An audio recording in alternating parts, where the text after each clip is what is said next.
અહેમદાબાદ મિત્ર ન્યૂઝમાં આપનું સ્વાગત છે।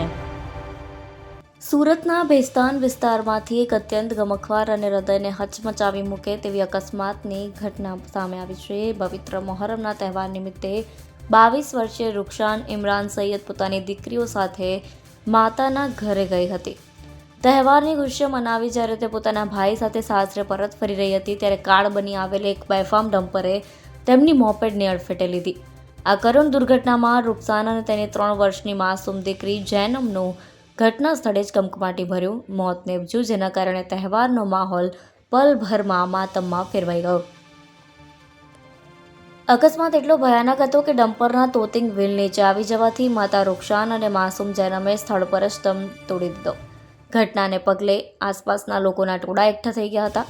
તહેવારના બીજા જ દિવસે બનેલી આ ઘટનાથી સમગ્ર પંથકમાં અરેરાટી વ્યાપી ગઈ છે। અકસ્માત બાદ મૃતકોના પરિવારજનોમાં ભારે આક્રંદ જોવા મળ્યો।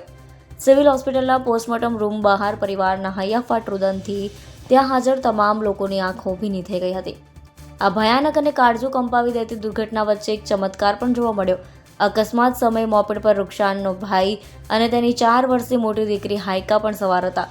ડમ્પરની ટક્કર એટલી જોરદાર હોવા છતાં હાઈકા અને તેના મામાનો અકસ્માતમાં આ બાદ બચાવ થયો। જો કે હાઈકાએ પોતાની નજર સામે જ માતા અને નાની બહેનને ગુમાવતા પરિવાર માટે આઘાત જીરવવો અસહ્ય બન્યો છે।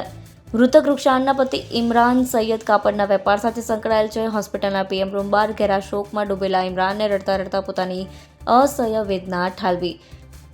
તેમણે જણાવ્યું કે ગયા વર્ષે જ તેમના ભાઈનું અવસાન થયું અને તેમનો મૃતદેહ પણ આ જ પોસ્ટમોર્ટમ રૂમ બહાર લાવવામાં આવ્યો હતો।